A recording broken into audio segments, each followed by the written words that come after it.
Good afternoon again sa inyong lahat, sa ating lahat na ito. Again, let's lift up this time in worship to our Lord Jesus Christ. Let us glorify Him and magnify His mighty name. Amen? Amen. And let's sing our opening song to the Lord.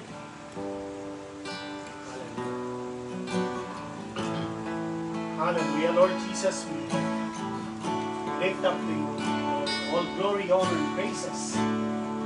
Hallelujah. Magnify your name, Lord Jesus. You are the word of the Lord. When we brought the Lord Most High, even glory and creation. Now we build in you, Lord Christ. What a beautiful name it is. What a beautiful name it is. The name of Jesus Christ, my King. What a beautiful name it is. Nothing compares to this. What a beautiful name it is. The name of Jesus.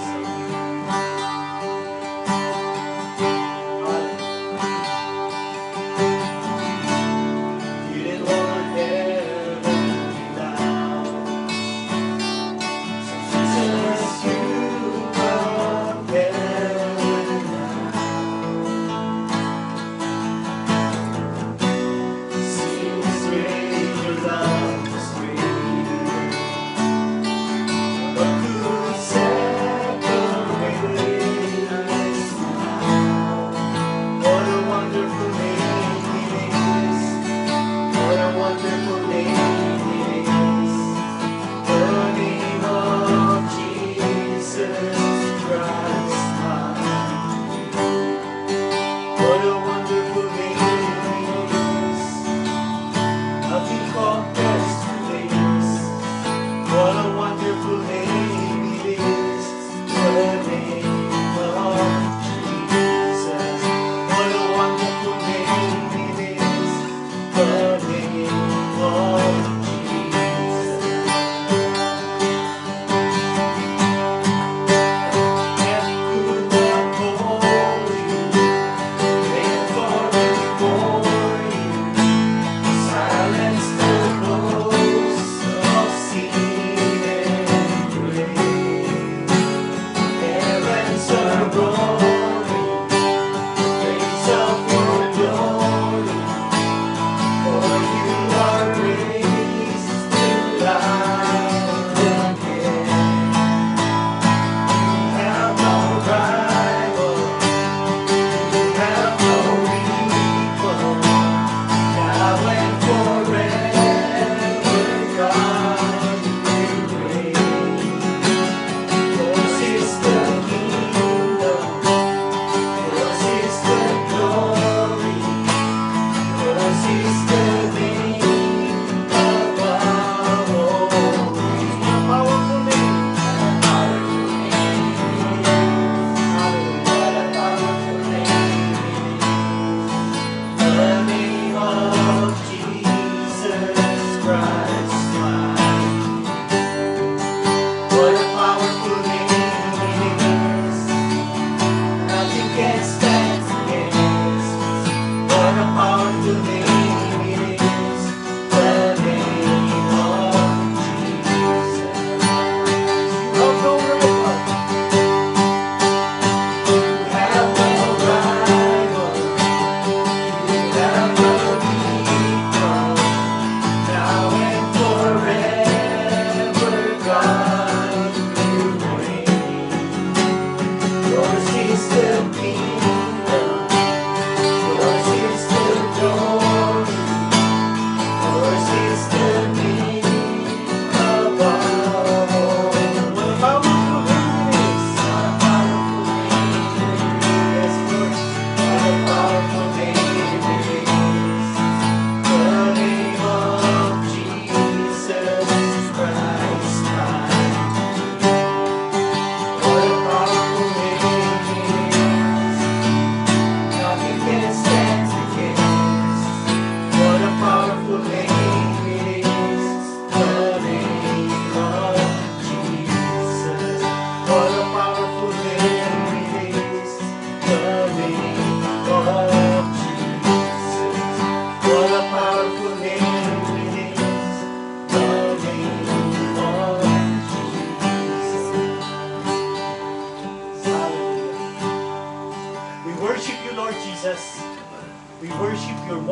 powerful name, your most wonderful name, your most precious name, your most beautiful name, Lord Jesus.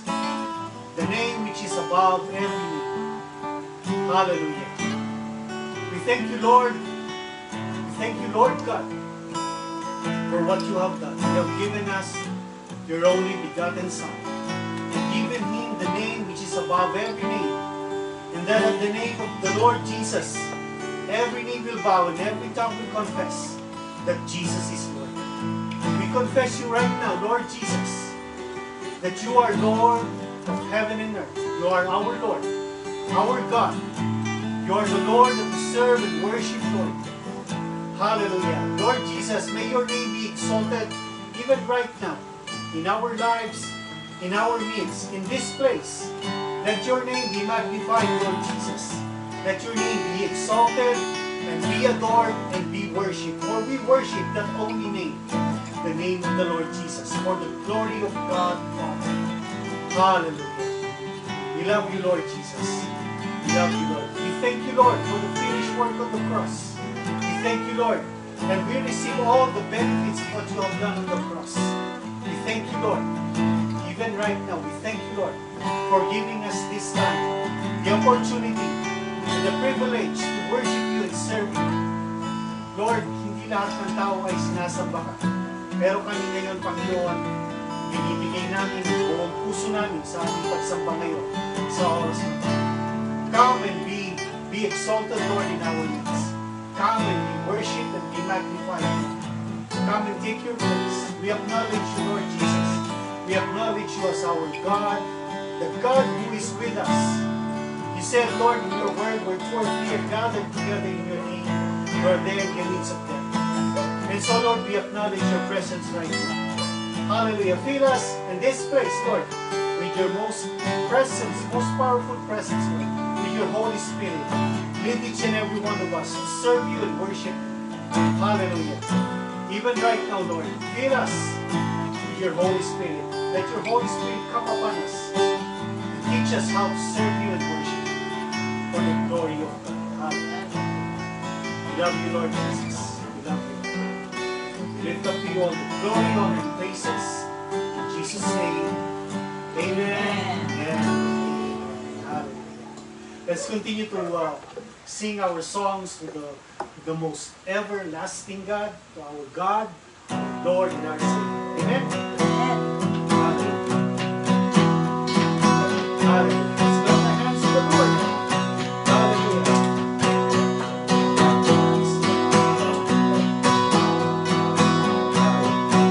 Still rise, we wait upon the Lord.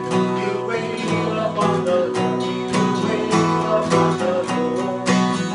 Still rise, we wait upon the Lord. We wait upon the Lord. We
And here we are to worship the Lord. Hallelujah.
praises, Lord, that you are due, Lord. You only deserve all the praises and worship of your people. So, Lord, our prayer, our faith, is that, Lord, we have something, the songs that glorify you, Lord. And this is what we want to do, Lord, continually, Lord. To be in your presence, worship you and serve you. That everything, Lord, that we are doing today, that we will be doing, Lord, be acceptable to you as a sweet aroma, goes up to your throne. May you be magnified, glorified, Lord, in all of this. Hallelujah. Hallelujah. This is what we want to do, Lord. This is what we want to do. To honor you and serve you and worship you. For truly, Lord, only you deserves all glory, honor, and praises. Only you deserves all the praises of your people. Only you, Lord Jesus. Only you, Lord. Hallelujah. Hallelujah. Continue, Lord, to manifest yourself to each and every one of us in this place. As we worship you, as we pray, as we listen to your word, Lord, manifest yourself. Manifest yourself to each and every one of us.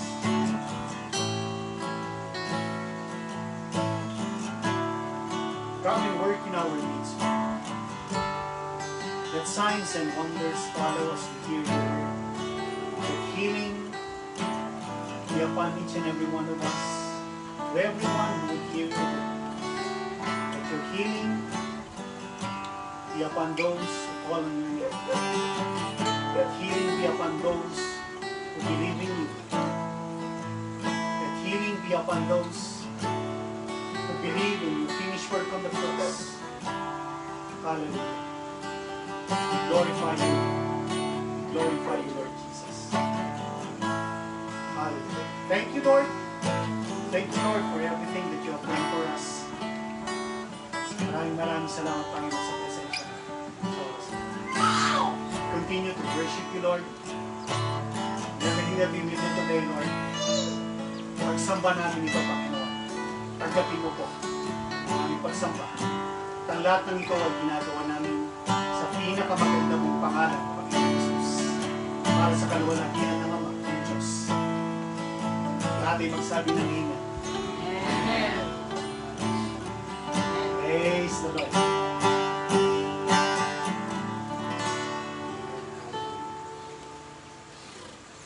Praise God. So, medyo na out of tune ba tayo? Oo. Sintonado ka, ikaw. Sabi ko kasi kakanta kayo ng malakas.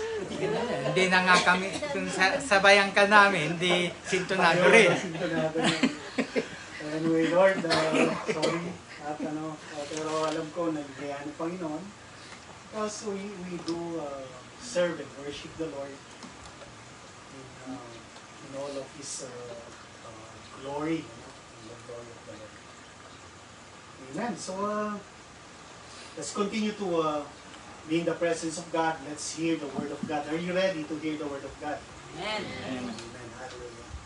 But anyway, before I start, giving you the message of the Lord, gusto ko rin mag-exhort sa inyo about the things that are happening dito sa Pilipinas, sa buong mundo. We are in the last days talaga, in the last of the last days talaga. And lately, marami nagtatanong sa akin through Messenger, sabi na, Pastor, Kuya Ricky, ganyan, ano ba sa tingin mo ang sino ba ang mabuti, si Duterte ba o si Bongbong Marcos? Yung mga tanong na ganyan. And ang sagot ko lang, kasi ang Panginoong Jesus, nung tinanong siya ng kanyang mga disciples, when the Lord Jesus was asked by His disciples, uh, when would be the last days, sabi nila, no? When will these things happen? No? Or when is the time of your coming? Yung mga tatlong tanong nila kay Jesus eh. At ang unang sagot ng ating Panginoon is, sabi niya, be careful or beware that you will not be deceived. Huwag tayong, sabi niya, in those days, in the last days, sabi niya, deception will be rampant. Magiging marami ang magdideceive at marami ang madideceive. Kaya sabi ng Panginoon, be careful that you will not be deceived. So ang sagot ko sa mga nagtatanong, sabi ko, kung titingnan nyo ang social media ngayon, kung doon kayo magre-rely, ang laki ng deception.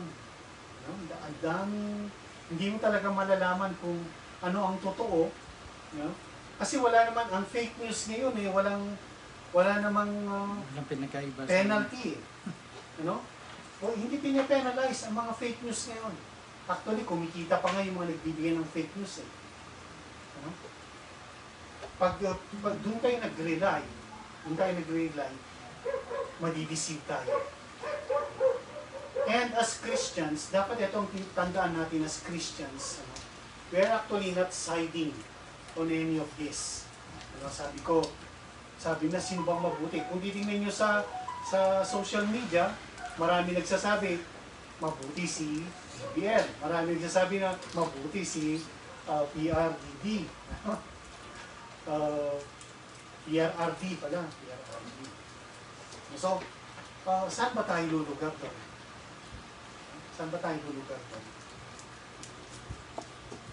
Actually, kung matatandaan nyo yung prayer ng ating Panginoon last Sunday, when we discuss about the prayer of the Lord Jesus, sabi niya that they should be one, that they should be one as you, Father, and I are one. Saan tayo magkakaisa tayo sa Diyos. Hindi tayo magsaside ng kung kahit na sino. Okay lang sana kung let's say, ang presidente natin ay talagang ang Diyos niya, ang Panginoong Jesucristo. O itong kabila naman ang Diyos niya, hindi si Kibuloy. Si Jesus din ang Diyos niya sana. Meron tayong pagpipilian. Pero sa ngayon, makikita natin, wala, madideceive lamang tayo. But as Christians, we have a duty. Meron tayong duty na sinasabi na dapat nagkakaisa tayo saan? Sa paggawa ng Great Commission, yung utos sa atin. And what is the Great Commission? What is the Great Commission? Good. We should go and make disciples. Ipalaganap natin ang salita ng Panginoon. Yun dapat ang ginagawa natin. Hindi natin pinapalaganap na dapat dito tayo. Dapat mag-boycott na tayo sa gobyerno. Hindi. Against sa Bible lahat yun eh. Did you know that even in the times of Paul, napakasama ng gobyerno nila nung time na yun. And yet Paul wrote na there is no government that is not established by God. So ang sabi ko dun sa isang nagtanong, actually si Myra, sabi ko, para maging safe tayo, let's stay on the hinted ng Panginoon. Let's stay tayo dun. Or better yet, gawin natin yung tungkulin natin bilang mga mananampalataya, that we will pray for the leaders of the country, that we will pray. Yun ang sabi niya sa 1 Timothy chapter 2, Pray first of all for the leaders. For the leaders. We will pray for them, and then we continue to spread the word of God. Amen ba yun? Yun ang gagawin natin. Hindi tayo mag-spread ng, hindi, ito ang mali, ito ang tama. Doon sa mga panik-panik na. Pag tayong papanigan doon, ang papanigan natin ay ang Panginoong Jesus. So sabi ni Myra, kahit na sino naman ang nakaupo ang talagang nakaupo sa trono, kay ating Panginoon Jesus. Amen. Amen? Amen with that. Ano? Amen. So, with that, nabuo yung mensahe ng Panginoon as I was contemplating and meditating on those things, yung mga nangyayari sa mundong ito. Sabi ko, dapat ma-enhance uli sa atin yung pagiging isa natin as Christians. Magkaisa tayo bilang mananampalataya talaga sa pangalan ng Panginoong Jesus. Amen? Amen. Kasi wala tayong ibang gagawin kundi ang sambahin ng Panginoong Jesus at sundin yung kanyang kalooban, yung kanyang commandments. That is the whole duty of a man, sabi niya. That we obey His commandments and fear God. Those who fear Him, those who obey His commandments, they are those who love me, sabi ni Jesus. Okay? So are we obeying the commandments of the Lord? Amen. Maraming commandments ang Panginoon sa atin. Unang-unang nga sabi ko sa inyo kanina, we spread the word. Hindi natin problemahin ang pag-convert sa tao kasi hindi natin trabaho yun. It is God who will give the increase. Kailangan lang natin sabihin, kahit sa akin hindi ko kayo pwedeng pilitin na sundin lahat yung sinasabi ko because it is God who gives us the conversion. Hindi ako ang magko-convert sa inyo, ang Diyos ang magko-convert ng puso niyo. Okay? So lagi kong sinasabi sa inyo, kung part kayo ng mga tinawag talaga ng Panginoon, even from the foundation of the world, nakasulat ng pangalan nyo dun sa Lamb's Book of Life, then babaguhin at babaguhin ng Panginoon ang puso natin. Amen ba yan? Amen. Hindi ko kayo babaguhin. Hindi ko kayo kayang baguhin. No one can change us except the Lord Jesus Christ. Okay? But then again, ang isang commandment ng Panginoon sa atin ay yung pagkakaisa natin sa pagsunod ng salita ng Panginoon. So I want you all to open your Bibles now. Let's open our Bibles unto the Word of God. Basahin natin and then let's pray. Okay? 2 Corinthians chapter 6.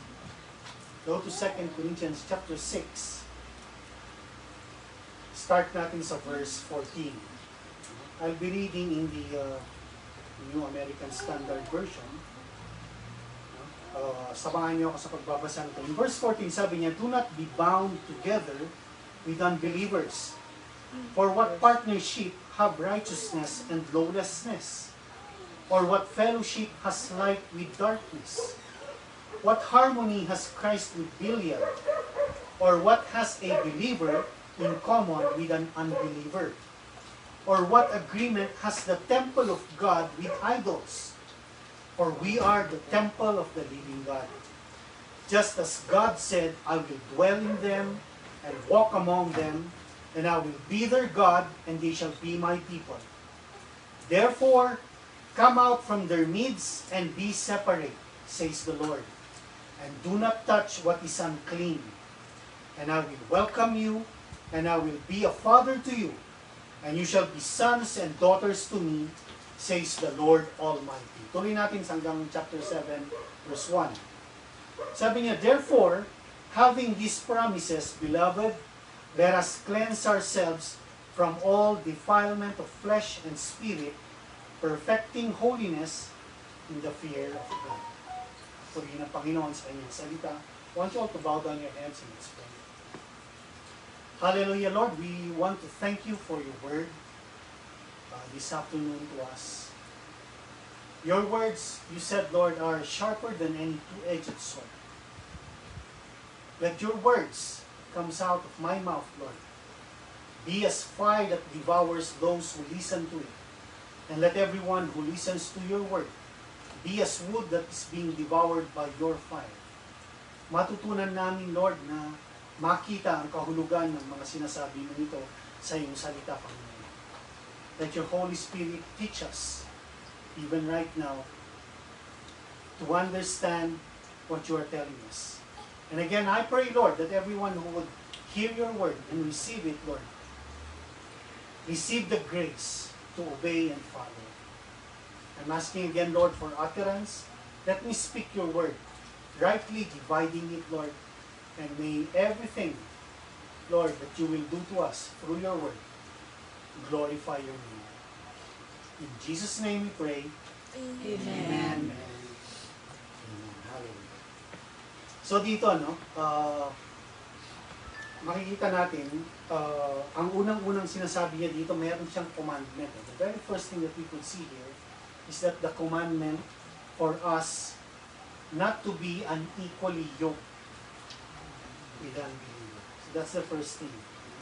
What does it mean to be unequally yoked with an unbeliever? What is the command to not be bound together? Sa NASB, sabi niya, do not be bound together. Huwag kayong maitali. In the King James, sabi niya, do not be unequally yoked. Do you understand the word yoke? Alam niyo ba ibig sabihin ng yoke na sinasabi ng Panginoon?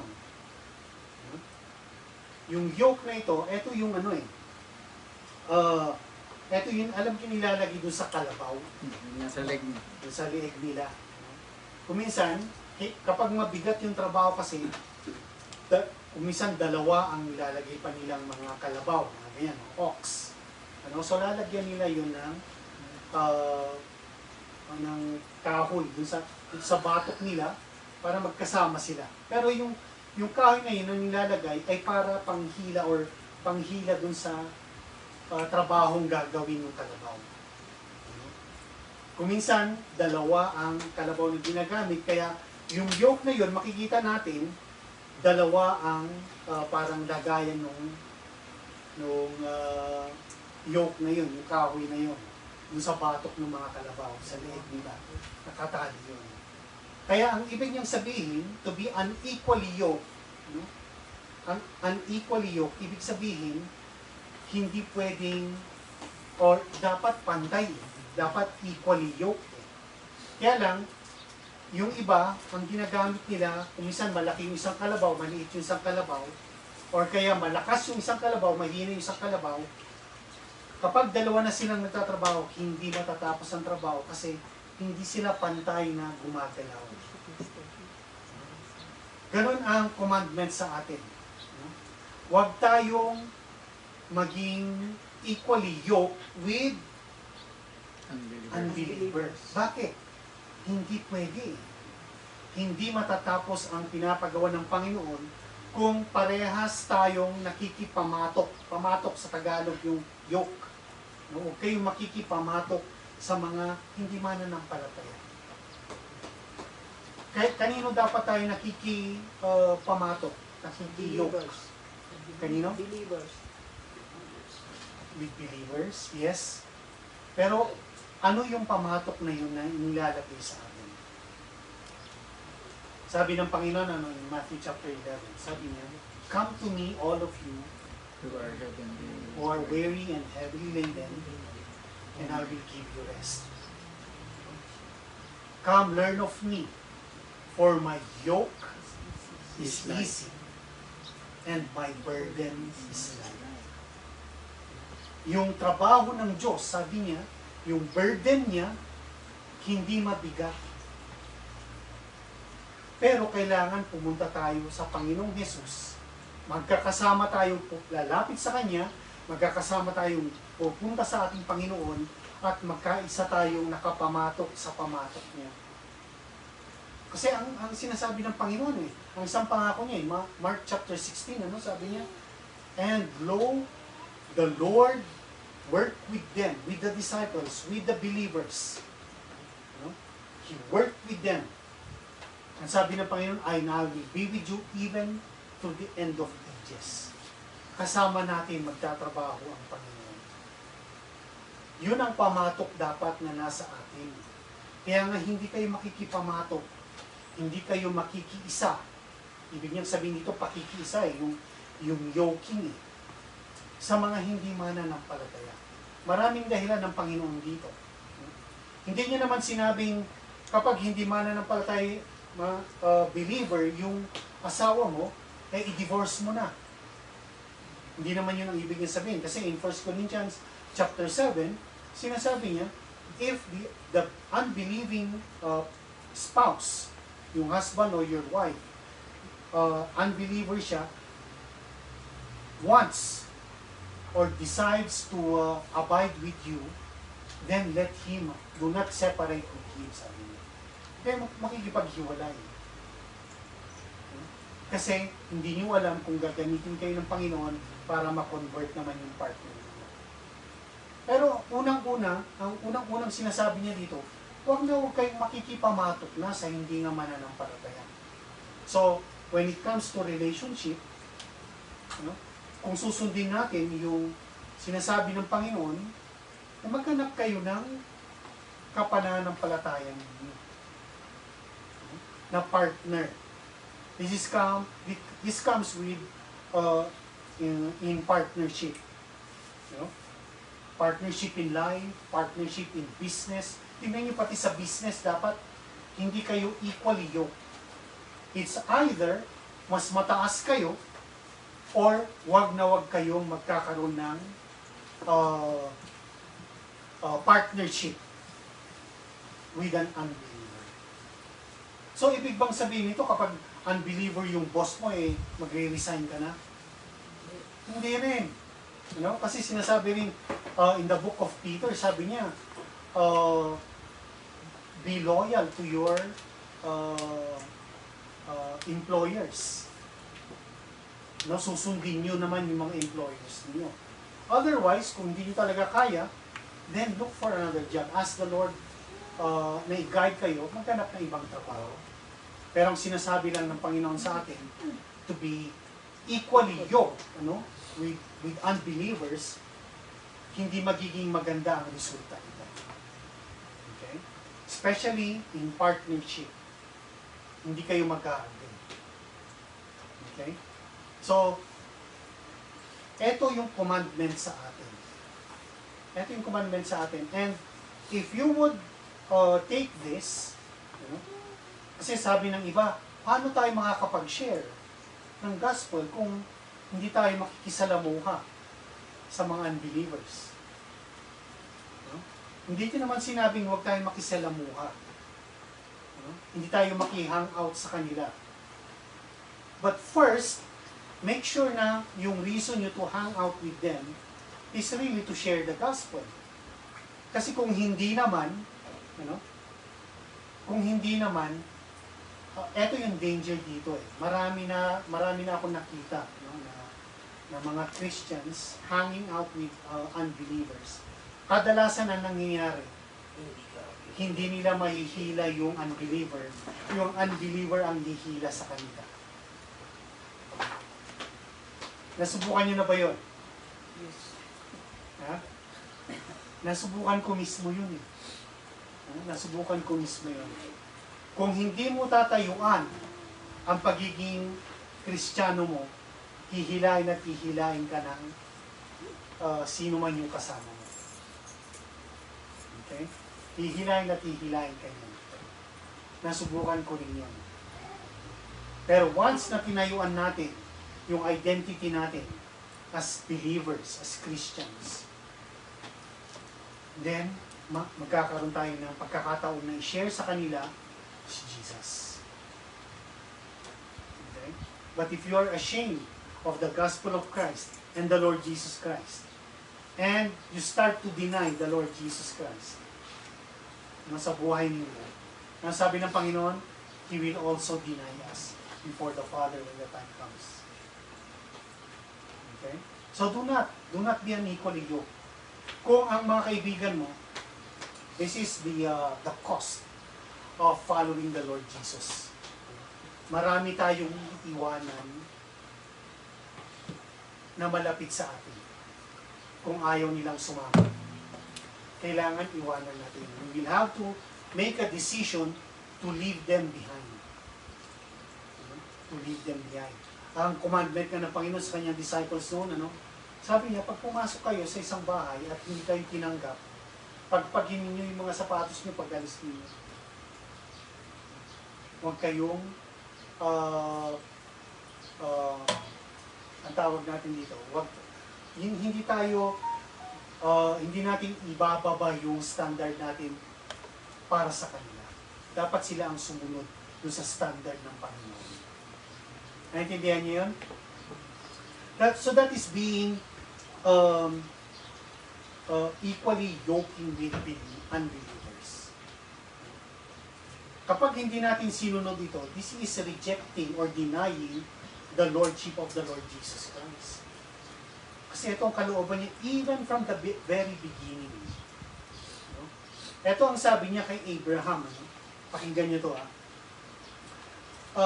sabi niya kay Abraham, the Lord said unto Abraham, get thee out of your country, and from your kindred, and from your father's house, unto a land that I will show you. So umalis kayo, sabi niya, doon sa mga, dyan sa lugar mo, sa mga kamag-anak mo, sa pamilya mo. Dadalhin kita doon sa lugar na pagdadalhan ko sa iyo. So ever since, from Abraham pa lamang, meron ng commandment na Panginoon na humiwalay.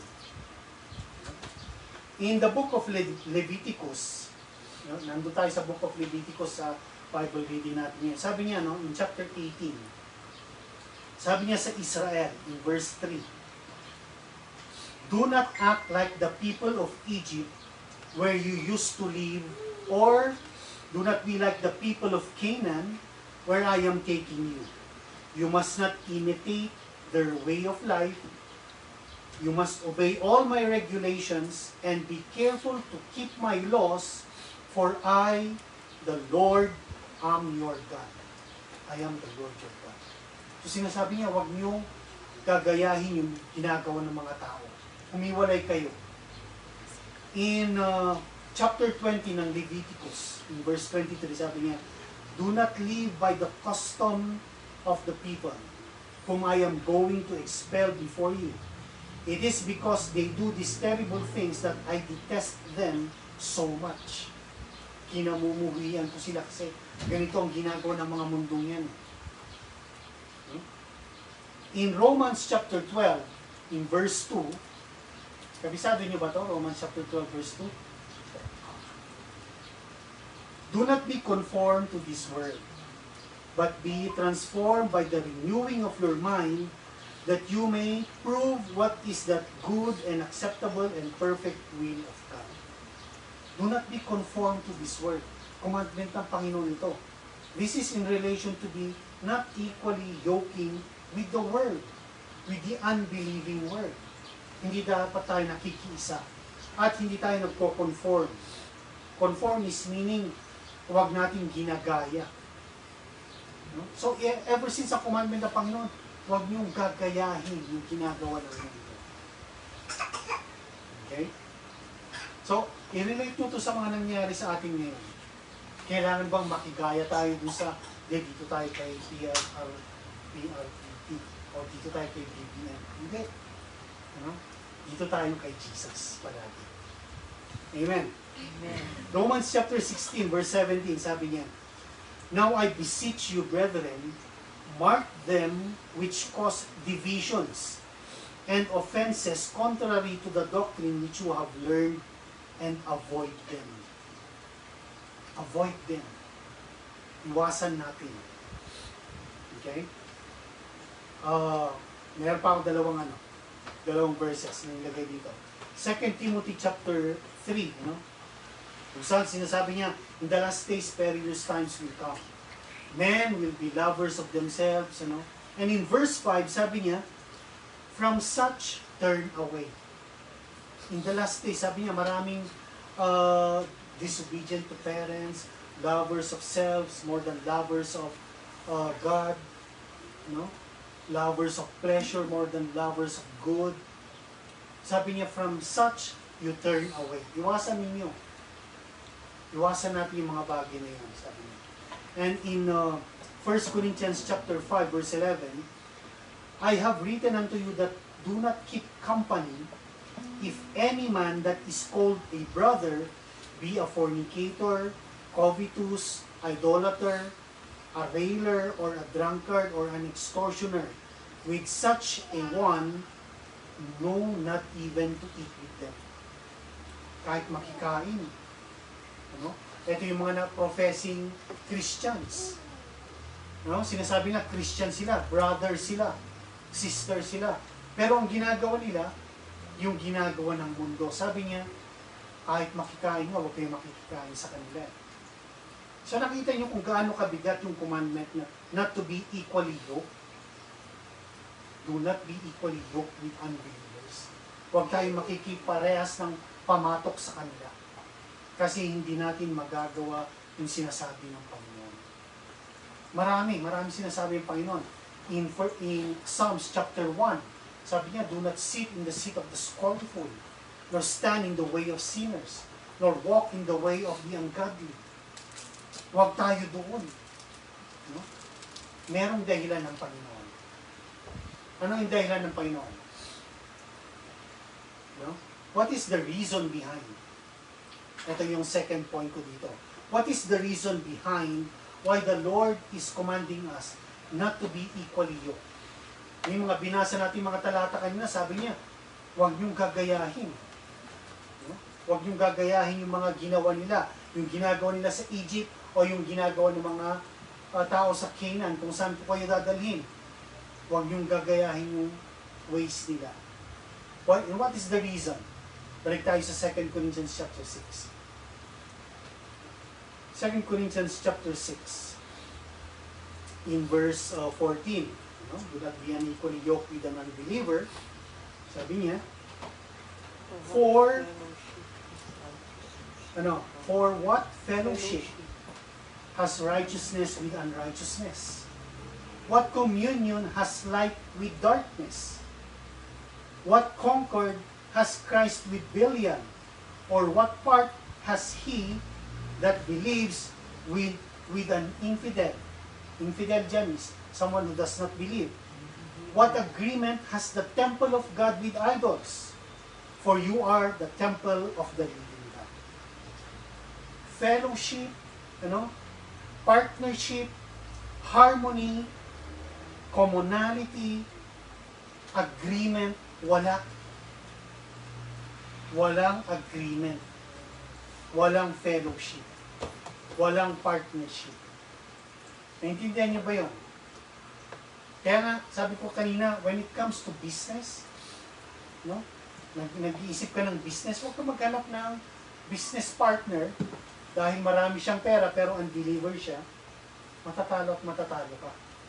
Not unless ikaw ang mas malaki ang share siguro, ikaw ang masusunod, then pwede. Pero kung equal, parehas lang kayo or mas malaki ang share nila when it comes to business, wala kayong dapat agreement mo. Wala kayong partnership. Nakikita niyo kung gaano kabigat ito? Kasi hihilain at hihilain kayo. Mawawala at mawawala yung standard ng Panginoon sa buhay niyo. Mahihila at mahihila kayo. Yun ang danger ng pakikipagparehas. Fellowship. What is fellowship? What is fellowship? It is life-sharing. Itong ginagawa natin when we are fellowshipping with one another. We are life-sharing. Nagkakaroon tayo ng sharing ng buhay natin. And you cannot do that with an unbeliever. Amen ba yun? Amen. You cannot do that with an unbeliever. In 1 John, I want you to open 1 John chapter 1, verse 5. 1 John chapter 1, verse 5. Sabi niya, this is the message which we have heard of Him, and declare unto you that God is light, and in Him is no darkness at all. God is light. So meron bang fellowship yung light with darkness? Wala. Wala. And if God is light, wala siyang fellowship with darkness. Same thing with us. Hindi dapat tayo nakikiisa with the works of darkness. Kasi natanggal na tayo dun eh. We were removed from that. And we are called the children of light. I want you to open Ephesians chapter 5. What? In Ephesians chapter 5, in verse 8, sabi niya, "For you were sometimes darkness." Noon, hindi natin kilala si Jesus, nasa darkness tayo. Which means that unbelievers are called the children of darkness. And tayo, nung naniniwala tayo sa Panginoon, but now, sabi niya, you are light in the Lord. Walk as children of Light. light. So, maraming beses sinasabi dito sa Bible, especially in the New Testament, sinasabi yan that wickedness, yung mga wicked, sila yung mga unbelievers. And they are the ones walking in darkness. We cannot have fellowship with them. Kaya ang tanong, paano kung ikaw lang ang mag-isang believer sa family? Iiwasan mo na ba yung pamilya mo? Ha? Iwasan na natin sila. Kaya sabi, huwag tayo makiisa eh. Huwag tayo makiki-fellowship sa kanila eh. Iwasan mo na yung family mo. Pamilya mo yun. Pamilya mo yun eh. Anong pangako ng Panginoon sa atin? In Acts chapter 16, verse 31. Ano ang pangako ng Panginoon doon? I will bless. Ha? Hindi mamaro ah. Acts 16:31.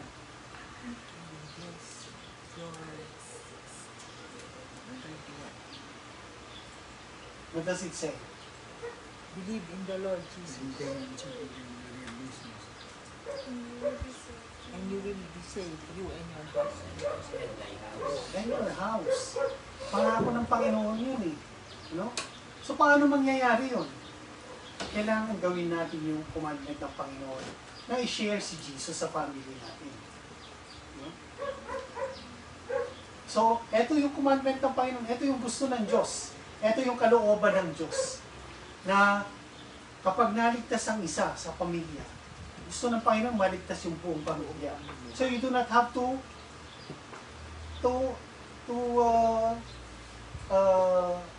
depart from them.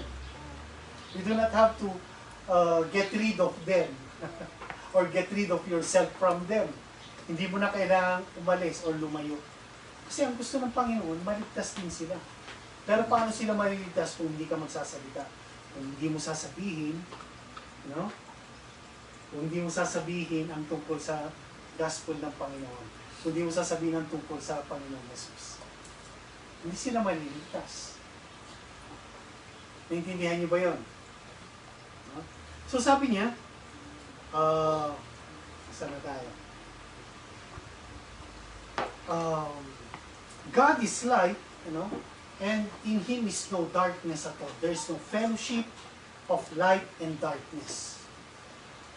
Walang agreement ang temple of God with idols. So, ang tanong sa akin noon, isang tanong sa akin noon, believer ka naman na eh. Wala naman talaga yung idols eh. Pero kailangan, okay lang ba na pupunta ka pa rin sa simbahan ng mga idols? Ha? Hindi na. Wala naman yung idols eh. Alam mo naman na patay ng mga Diyos yan eh. So okay lang ba na pumasok ka dun sa temple ng mga idols? Ano sa tingin ninyo? Depende sa motive mo. Hindi na dapat. Kung magbibidyo ka, trabaho, Hindi na dapat. Kasi what has the temple of God? Sino ba yung temple ng Diyos? Tayo. We are the temple of God. Sabi niya in 1 Corinthians chapter 3, or chapter 6, sabi niya, what? Don't you know that your body is the temple of the Holy Spirit, which is in you, which you have of God, and you are not your own, for you are bought with a price. Therefore glorify God in your body and in your spirit, which are God's. And in 1 Corinthians chapter 3, verse 16, sabi niya, don't you know that you are the temple of God and that the Spirit of God dwells in you? Di nyo ba alam yon? na nananahan sa inyo yung Espiritu ng Diyos? Sa katawan ninyo? Our bodies are the temple of God. So if there is no fellowship of light with darkness, there is no fellowship with the temple of God with the temple of idols. Intindihan niyo yun? No? There is a story in the book of Judges yata yun. Nung nakuha ng mga Philistines yung Ark of God, nakuha nila. Kasi tuwing lalaban ng Israel noon, kapag kasama nila yung Ark of God, the Ark of the Covenant, lagi silang nananalo. Pero kapag meron silang ginawang kasalanan, kahit dala-dala nila yun, natatalo sila. Meron yung time na natalo sila. Dinakuha ng Philistines yung Ark of God. Inilagay nila ngayon doon sa temple ng Diyos-Diyosa nila, si Dagon. Nilagay nila yung Ark of God doon sa temple of Dagon, yung idol nila. Pagising nila ng umaga, ano nangyari? Nakita nila nakadapa si Dagon. Nakadapa siya doon sa harap ng temple, ng covenant, yung Ark of the Covenant. So, ang ginawa na, itinayo uli nila ito. Tinayo uli nila. Kinamagaan, pagising uli nila, ano nangyari? Tatanggal yung ulo ni Dagon. So, ibig sabihin, ayaw talaga ng Diyos na wala siyang kinalaman dun sa temple ng mga idols. So tayo, anong gagawin natin? Bakit tayo papasok dun sa temple of idols? Kinuha akong ninong ninong ako sa kasal ninong ako nung anak nung best friend ko Kailangan nandun ako sa loob ng temple. So ano sa tingin ninyo? Pwede. Tatanggihan mo? Ka na lang pumunta Hindi. sa kainan. Pagkikain ka na lang.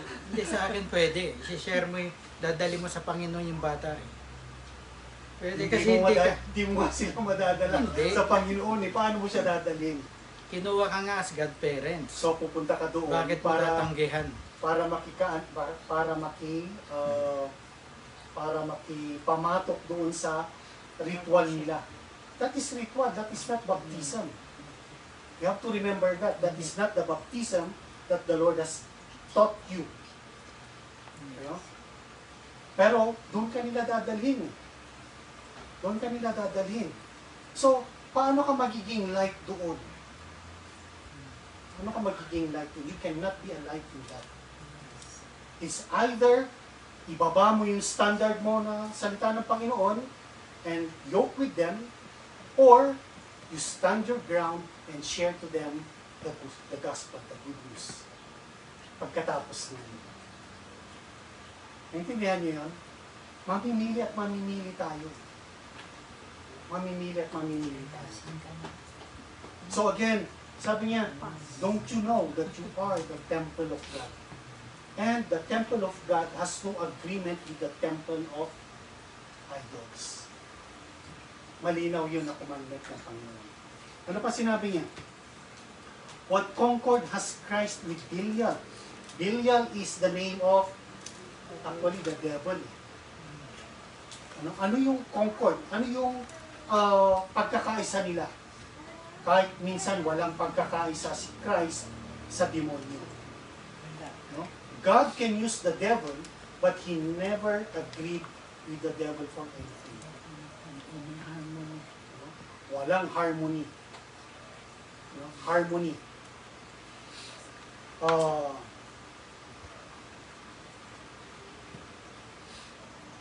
What communion has light with darkness? What fellowship has righteousness with unrighteousness? Righteousness means doing good. Unrighteousness means not doing good. So, kailangan bang patuloy tayong nakikiupo or nakikisalamuha dun sa gumagawa ng hindi tama? Or kailangan na natin ipakita yung liwanag sa atin? Lagi kong example sa inyo ito kasi ito yung nandun sa buhay natin. sa generation na to, actually even the generations of our parents, nag-uusap kami minsan ni Rowena, yung mga magulang natin, ang buhay nila noon, it's either manigarilyo at uminom palagi ang fellowshipping. And that has continued to our generation. Hindi ko naman sinasabi sa inyo, huwag kayong uminom. Pero kung ang magiging venue, ito ulit, hindi nyo na maigi. Kung ang magiging venue ninyo, ay yun hanggang sa malasing kayong lahat, at hindi mo na i-share ang katuwiran ng Panginoon, that is unrighteousness. We need to stand our ground now. Ito na yung mga huling panahon eh. We have to stand our ground. Ano ba tayo? Kristiyano ba talaga tayo? Are we walking as the children of light? Or are we walking with them as children of light with the children of darkness? Sabi niya in Amos chapter 3 verse 3. Can two walk together unless they be agreed? Magkakaisa ba sila maglakad sa isang direksyon kung hindi sila nagkakasundo? So tatayuan ninyo ngayon yun. Yung salita ba ng Panginoon o yung ways ng mundo? Sabi niya, do not love the world. 1 John chapter 5. Do not love the world, nor the things that are in the world. For all the things that are in the world, the lust of the flesh, the lust of the eyes, and the pride of life, this did not come from God. If it did not come from God, then it came from the devil. Yun ang takbo kasi ng mundo ngayon. Kailangan makita na yung liwanag sa atin. Itigil na natin na tayo mismo ang nakikisalamuha sa kanila.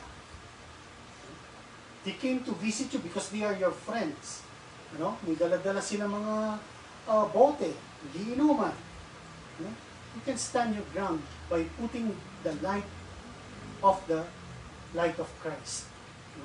Sige kayo, okay lang, uminom kayo, pero ako talaga hindi na ako umiinom, hindi na ako sa bayan sa inyo. Kasi binago na ako ng Panginoon. That is a testimony. Tayuan niyo yun. Testimony ninyo yun. Amen? Kaya nga sabi ko, kung hanggang ngayon, you are confessing that you are a Christian. Sinaalala ko yung isang malapit sa akin, tumawag sa akin. Minsan, lasing na. And he is saying that he is a believer. If you are a believer, hindi ka na dapat ganun na namumuhay. Kung walang pagbabago sa buhay natin, then we are to be scared. Kasi the Word of God, sabi niya, kapag nasa iyo na yung Espiritu, sabi niya sabi ni Samuel kay Saul, King Saul, yung unang hari ng Israel. Sabi niya, when the Spirit of God comes upon you, sabi niya, you will be a changed man. Sinabi ni Samuel kay Saul yun.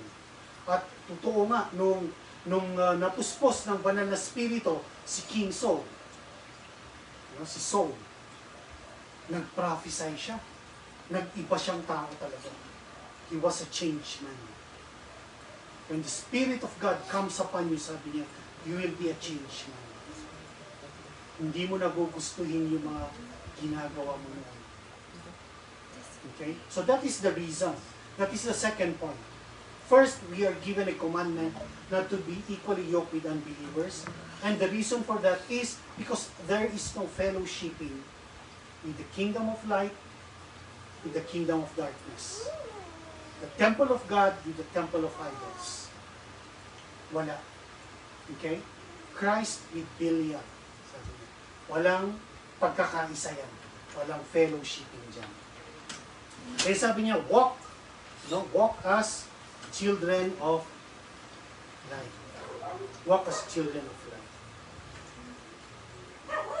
The third point is about the promise. There is a divine promise kapag sinunod natin ito. What is the divine promise? Let us go back to 2 Corinthians chapter 6. 2 Corinthians chapter 6 verse 16. Sabi niya, as God hath said, or 2 Corinthians chapter 6 verse 16, what agreement has the temple of God with idols? For you are the temple of the living God, as God hath said. As God has said, I will dwell in them and walk in them. I will be their God, and they shall be my people. 17. Wherefore, come out from among them, and be ye separate, saith the Lord. Touch not the unclean thing, and I will receive you.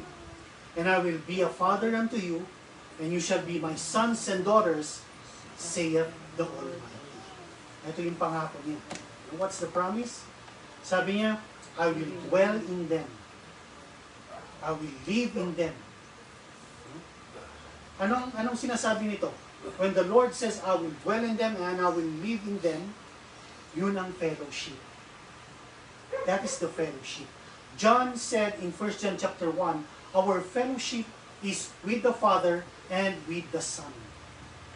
Yun ang fellowship natin. No? Yun yung sinasabi ng Panginoon that I will live in them, I will dwell in them. So if the Lord is dwelling in us, if the Lord is living in us, if the Holy Spirit is in us, then our bodies is the temple of the living God. May fellowship tayo with God because He is living in us. Di ba yan yung prayer din ni Jesus na isang diniscuss niya? That I will be in them and they in me, as I am in you and you are in me. Yan yung prayer ni Jesus. The Lord's Prayer. Na magkakaisa tayo dun sa fellowship na yun. I will dwell in them and I will live in them. That means fellowship. And I will walk among them. Sabi niya, I will walk in them. I will walk among them. Anong sinasabi nito? This means companionship. Sasamahan tayo ng Panginoon. If the Lord promised that He will walk with us, ano sabi niya kay Isaiah? Even through the fire, I will walk with you in the midst of the fire. When you walk in the waters, I will be with you. Sinasabi ng Panginoon, meron tayong kasama palagi. I will walk with you. But you have to agree with the Lord. Sabi niya, Amos chapter 3, verse 3, can two walk together unless they be agreed? They cannot. Anong sagot doon? Cannot. They cannot walk together. So, if the Lord is going to walk with us and we are going to walk with God, then we are to agree with God. Amen ba yun? Amen. Amen. I will be their God. That means relationship. Kung siya ang Diyos natin, siya yung masusunod. Siya yung masusunod sa buhay natin. When He says, I will be your God, biglang sinasabihin doon, yung sovereignty niya, mananaig sa buhay natin. Yung sovereignty ng Diyos. And I will be their God. Who is our God? Who is our God? Jesus is our God. Our Lord and our God is Jesus. In the face of Jesus, we can see the face of the Father. Amen ba yun? Intindihan niyo ba yun? Kilala niyo ba ang Diyos ninyo? Yes. Napakadaling sabihin natin yun, si Jesus ang Diyos natin. But when we say that Jesus is our God, then siya dapat yung nananaig sa buhay natin. And they shall be my people. Acknowledgement yan ng ownership ng Panginoon sa atin.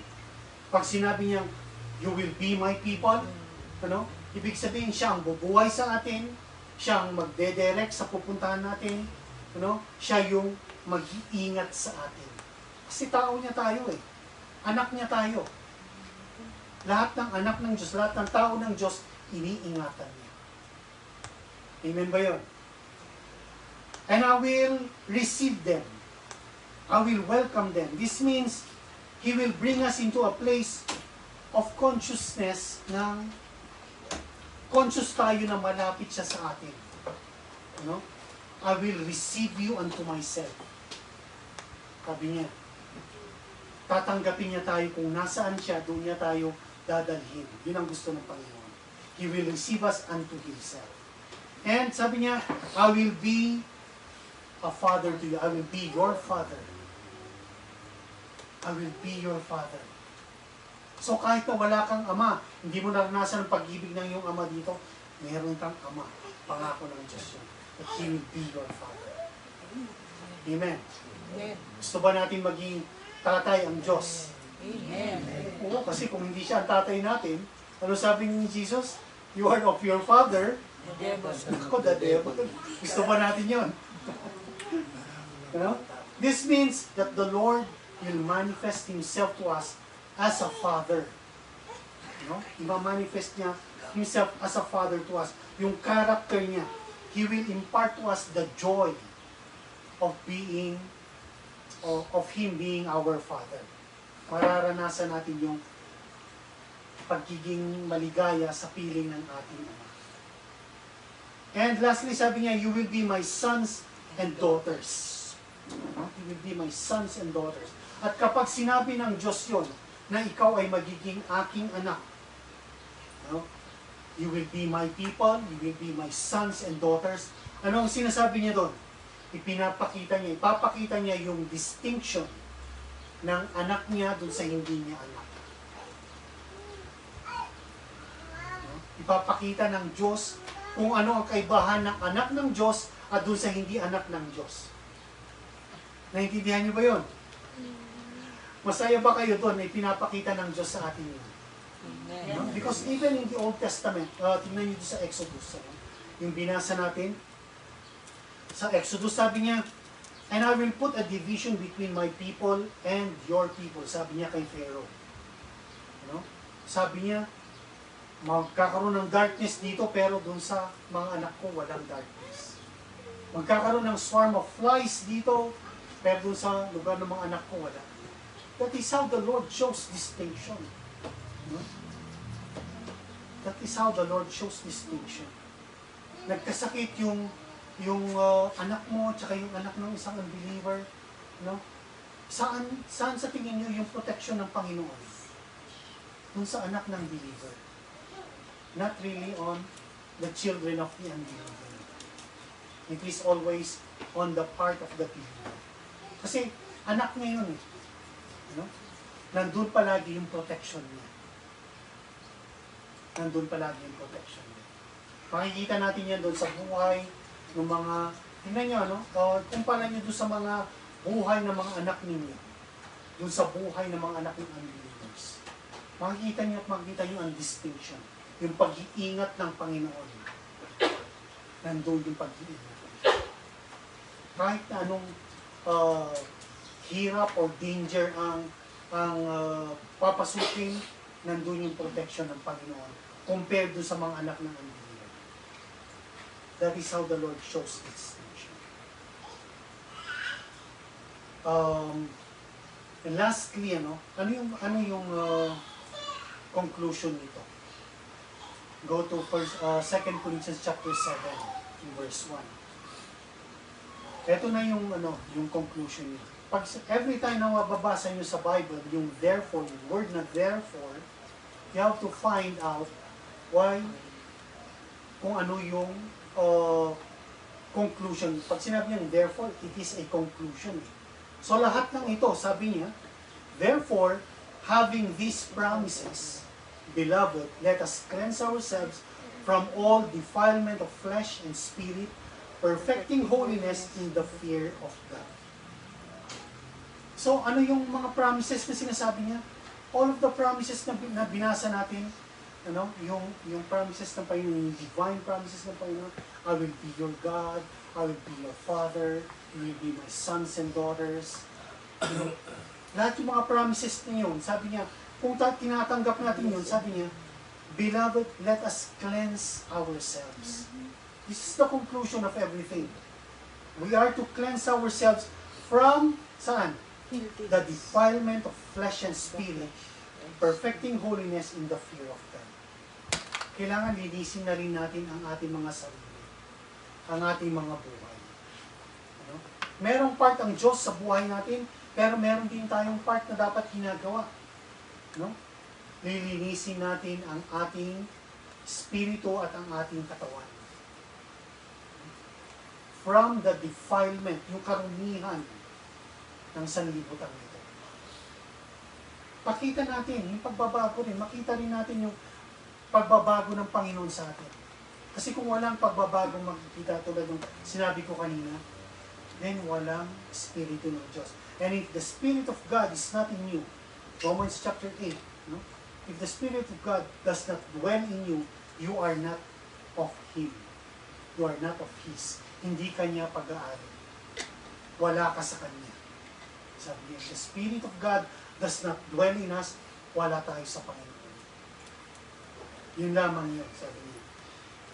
Ephesians chapter 5 verse 1, sabi niya, be followers of God as dear children. Kung mga anak tayo ng Diyos, be followers of God. Be imitators of God. For you were sometimes darkness, but now you are light in the Lord. Walk as children of God.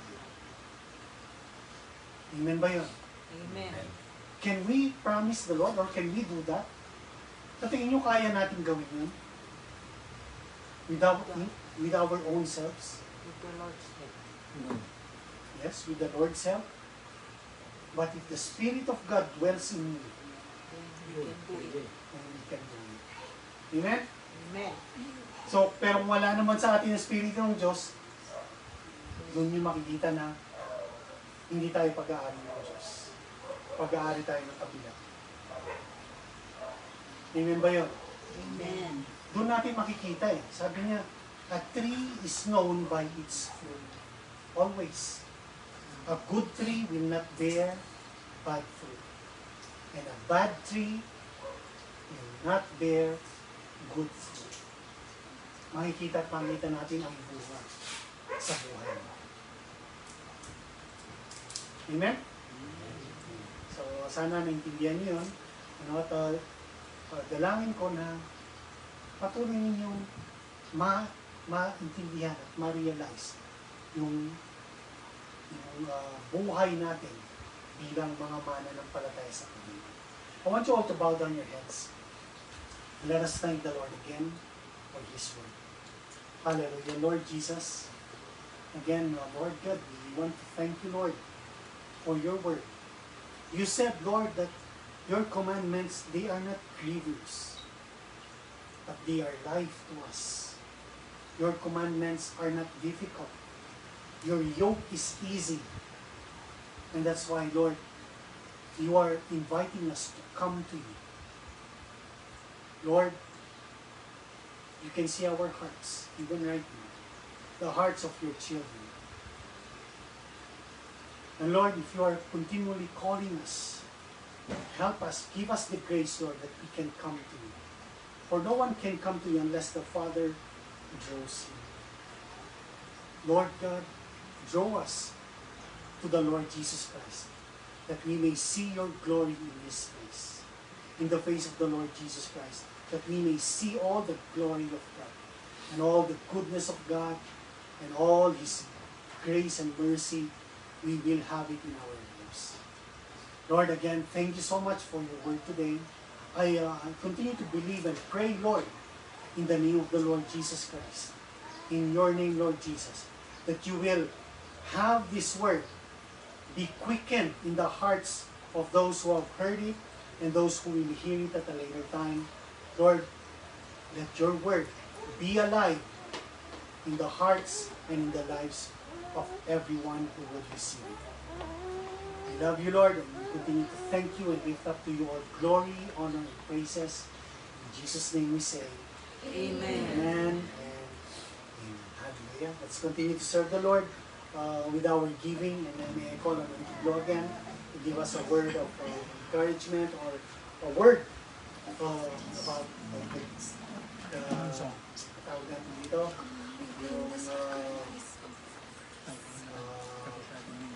yung wala sa akin, but it has something to do with the monetary or life of our giving to the Lord. Amen?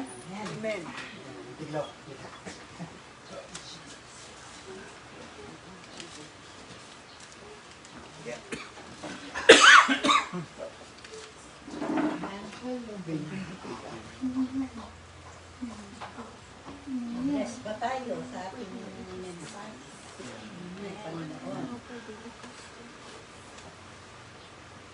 medyo mabigat. Lahat Ano? naman tayo sa ating pagbibigay.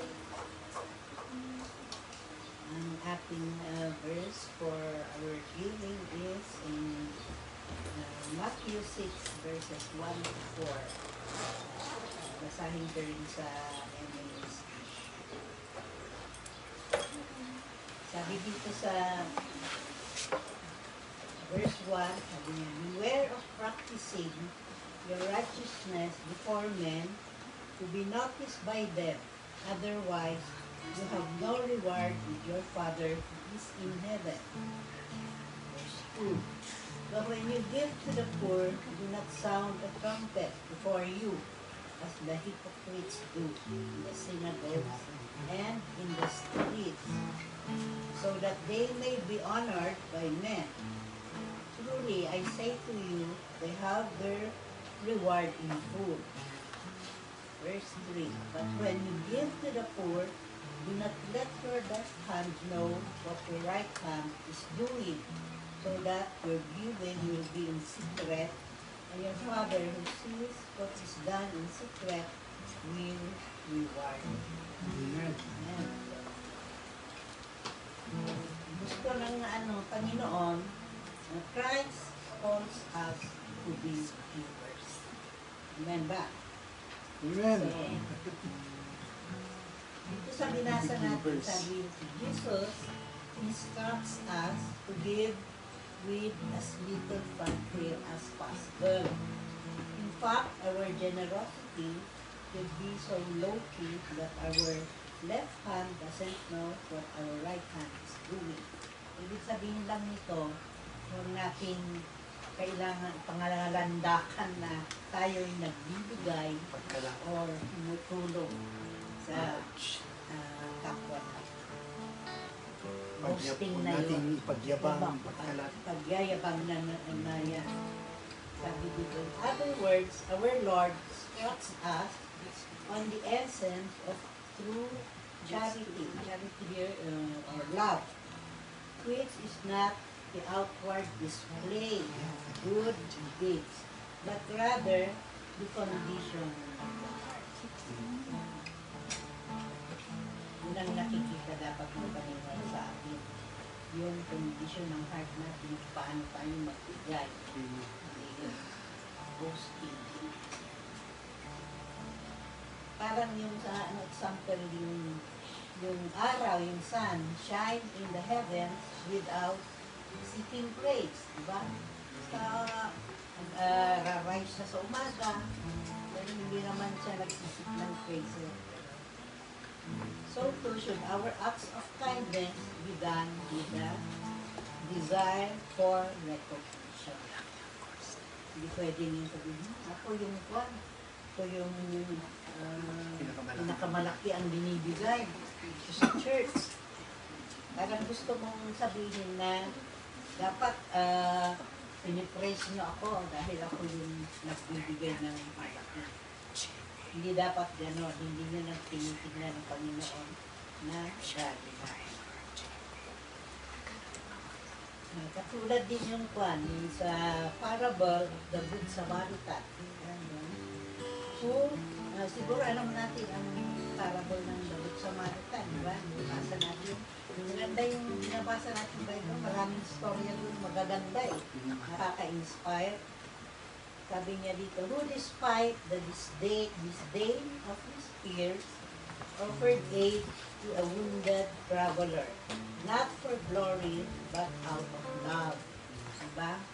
Kasi yung mga Samaritan, hindi gusto ng mga Jero ngayon eh. Dinidespise sila, diba? Mga outsiders sila. Pero, yung nakakita siya na yung nasugatan na kwan, ninakawan, sinulungan niya.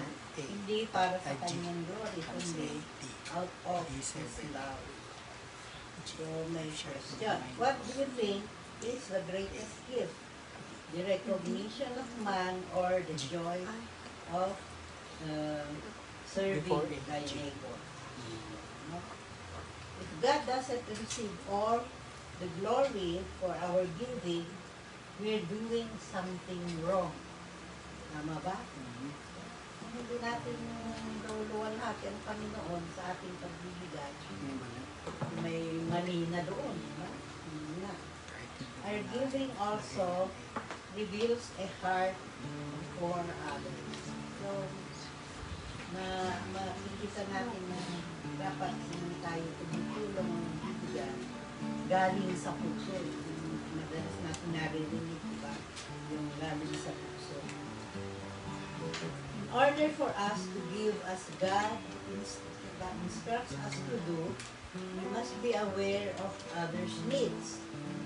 Dapat alam din natin kung saan gagamitin o paano pupunta yung tinutulong natin, di ba? Tulad ng isa, the needs of the church. Siyempre, ang church natin may pangangailangan din yan, di ba? Kailangan din natin yan na para sa mga pangangailangan ng church. The needs of various ministries.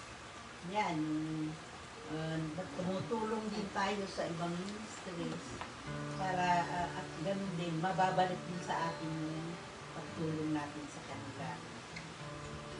The needs of friends or acquaintances who are experiencing difficulties. Ginagawa ba natin ito sa mga kaibigan natin? Minsan may kaibigan tayong nangangailangan ng prayers. So, pinagpe-pray ba natin sila?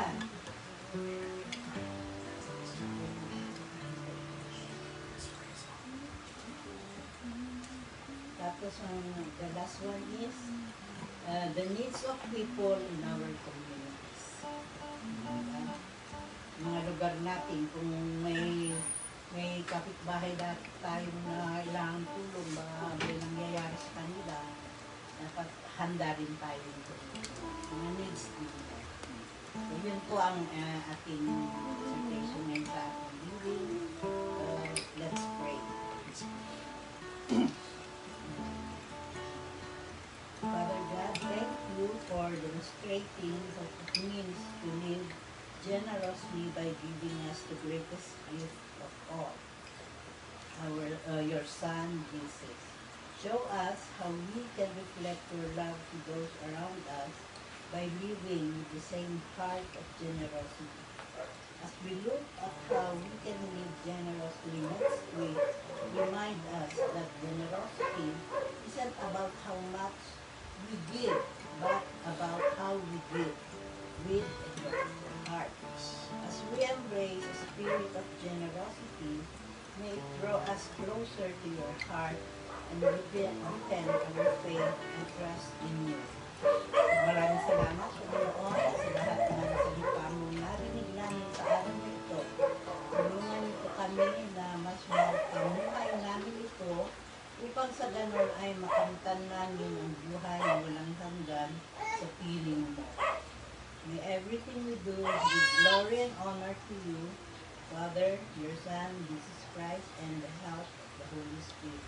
Kami ay magsabi ng Amen. Ready tayo. Let us sing before we give. Let us sing our opening song.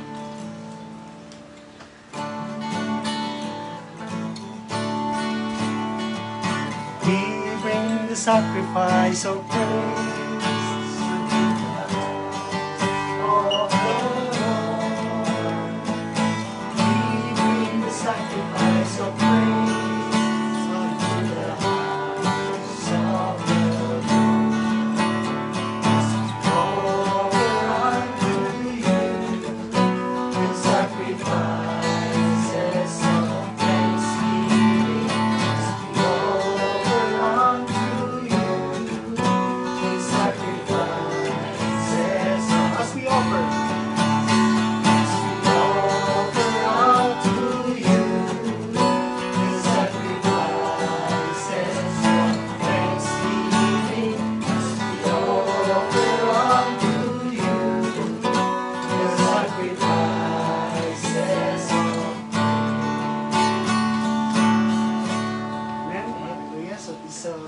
Our service for today.